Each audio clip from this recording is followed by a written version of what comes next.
અને સમાચારો પંચમહાલથી, જ્યાં ખોટા દસ્તાવેજોથી લગ્ન નોંધણીના નામે લાખોના કૌભાંડના કેસ મામલે લગ્ન નોંધણી કરનાર તલાટી સામે નોંધાઈ છે પોલીસ ફરિયાદ।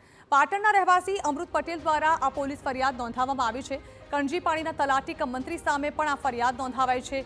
અર્જુન મેઘવાલ, કૌશિક ગિરી ગોસ્વામી અને જયશ્રી પટેલ સામે ફરિયાદ નોંધાવાઈ છે। ઉલ્લેખનીય છે કે બોગસ દસ્તાવેજો અને છેડછાડ કરેલા સોગંદનામાના આધારે લગ્ન નોંધણી સમયે લગ્ન કરનાર યુવક યુવતીની ગેરહાજરીમાં લગ્ન નોંધણી કરાવી દેવાના આરોપસર નોંધાઈ હતી પોલીસ ફરિયાદ, જ્યાં કણજીપાણી ગ્રામ પંચાયતના ઇન્ચાર્જ તલાટી અર્જુન મેઘવાલ વિરુદ્ધ નકલી દસ્તાવેજો વડે બોગસ લગ્નો નોંધાવીને લાખો રૂપિયા વસૂલીના આરોપો લગાવાયા છે। વાયરલ વિડીયોમાં તલાટીએ જાતે જ કબૂલ્યું હોવાનું જણાવ્યું છે કે તેઓ એક લગ્ન નોંધણી પર ₹2500 લેતા હોવાનો આરોપ છે। આ કૌભાંડમાં એક જ વર્ષમાં 2000 જેટલા બોગસ લગ્નો નોંધાવીને 50 લાખ રૂપિયાની કમાણી કરી હોવાનો આરોપ છે।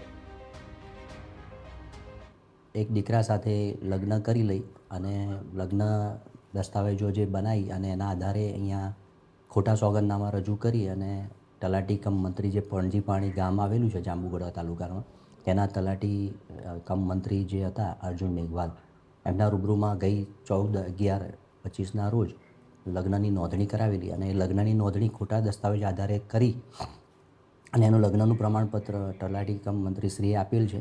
એ બાબતની ફરિયાદ રજીસ્ટર કરવામાં આવી છે।